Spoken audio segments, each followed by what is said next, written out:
নমস্কার বন্ধুরা, মেঘার সাথে বাঙালিয়ানার আরও একটি নতুন পর্বে আপনাদের সবাইকে স্বাগত।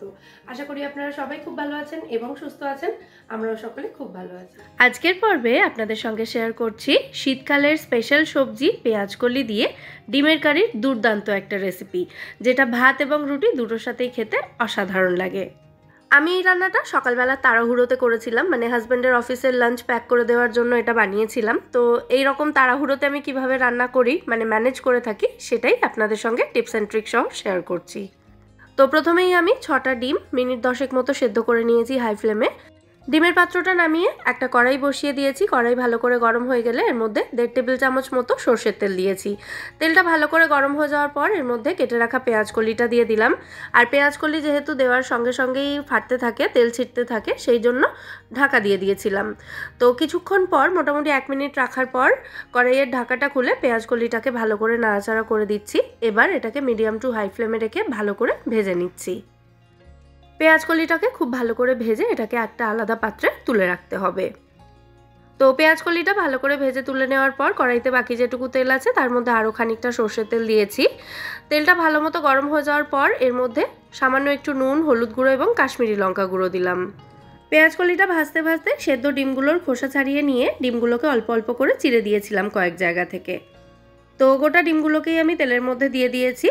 ডিমগুলোকে চারিদিক থেকে সুন্দর কালার আসা পর্যন্ত ভেজে তুলে নেব। আর পেঁয়াজকলি ভাজতে ভাজতে আমি আরও একটা কাজ সেরে নিয়েছিলাম, সেটা হচ্ছে যে কটা আলু এই রান্নায় ব্যবহার করব, আলুগুলোকে খোসা ছাড়িয়ে কেটে ভালো করে ধুয়ে অল্প একটু জল আর নুন দিয়ে মাইক্রোওয়েভ ওভেনের মাইক্রো মোডে 4 মিনিট মতো আলুটাকে রান্না করে নিয়েছি। তাতে আলুটা অর্ধেকের বেশি সেদ্ধ হয়ে গেছে। আপনারা প্রেসার কুকারে জল আর নুন দিয়ে আলুটাকে একটা হুইসেল দিয়ে সেদ্ধ করে নিতে পারেন।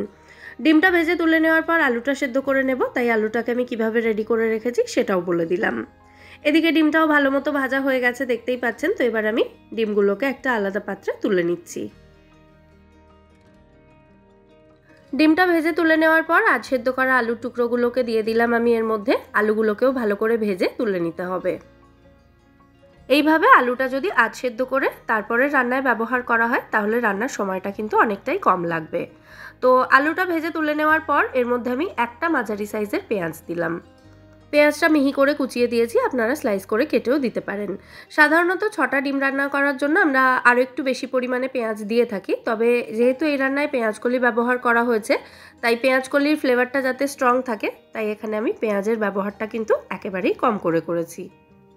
তো এই পেঁয়াজের কালারটা হালকা ব্রাউন হওয়া পর্যন্ত পেঁয়াজটাকে ভালো করে ভাজতে হবে। আর যতক্ষণে পেঁয়াজটা ভাজা হচ্ছে ততক্ষণে আমি এখানে 2টো মাঝারি সাইজের টমেটো, 6-7 কোয়া মতো রসুন, 1 ইঞ্চ মতো আদা আর স্বাদ অনুযায়ী কাঁচা লঙ্কা নিয়েছি একটা প্লেটের মধ্যে।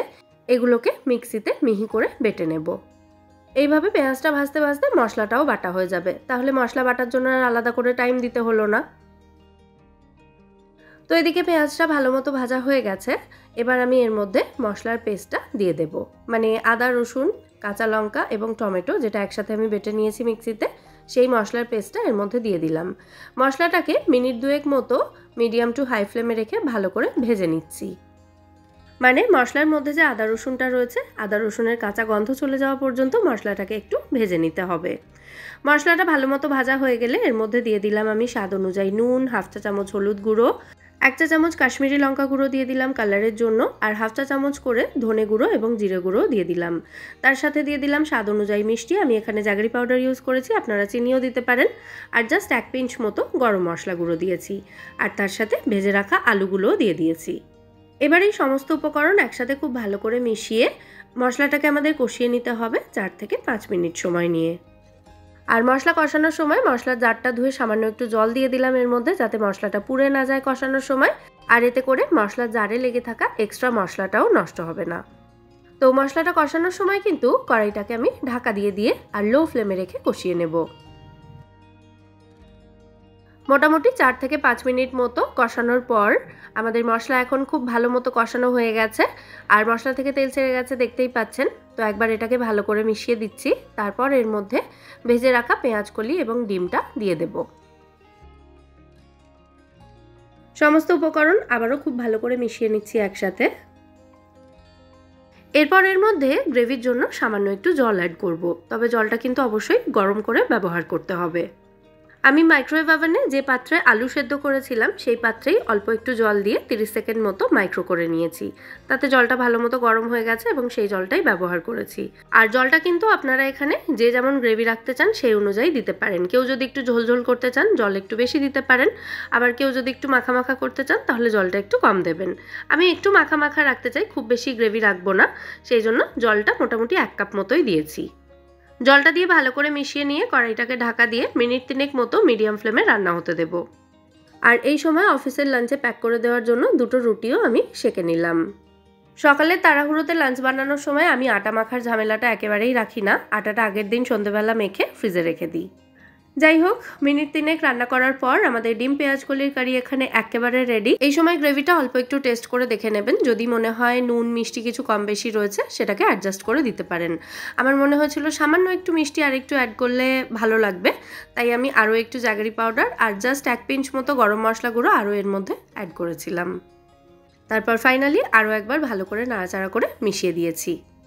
আপনারা যদি পেঁয়াজ কলি দিয়ে ডিমের কারির এই রেসিপিটা আগে ট্রাই না করে থাকেন তাহলে অন্তত আমার কথার উপর ভরসা করে হলেও একবার ট্রাই করে দেখবেন, খেতে জাস্ট দুর্দান্ত লাগে। নামানোর আগে খানিকটা ধনেপাতা কুচি ছড়িয়ে আরও একটু মিশিয়ে এটাকে নামিয়ে নেব। আমি লাঞ্চ বক্সে যতটা প্যাক করার দরকার ততটা এখনই এটাকে প্যাক করে দিচ্ছি, আর বাকিটা কড়াইতেই কিছুক্ষণ ঢাকা দিয়ে স্ট্যান্ডিং টাইমে রেখে তারপর যখন প্রয়োজন হবে সেই সময় সার্ভ করব। তাহলে আজকের এই ডিম পেঁয়াজ কলির রেসিপি আপনাদের কেমন লাগলো সেটা কিন্তু অবশ্যই আমায় কমেন্টে জানাবেন। আশা করছি রেসিপিটা ভালোই লেগেছে। যদি ভালো লেগে থাকে ভিডিওটাকে বরাবরের মতো একটা লাইক এবং শেয়ার করে দেওয়ার অনুরোধ রইল। সাথে আমার চ্যানেল মেঘার সাথে বাঙালিয়ানাকে সাবস্ক্রাইব করে আমার পাশে থাকবেন এবং আমায় সাপোর্ট করবেন। আবার দেখা হবে পরের পর্বে নতুন কোনো রেসিপির সাথে। সবাই সুস্থ থাকবেন, ভালো থাকবেন এবং সবাইকে খুব ভালো রাখবেন। নমস্কার।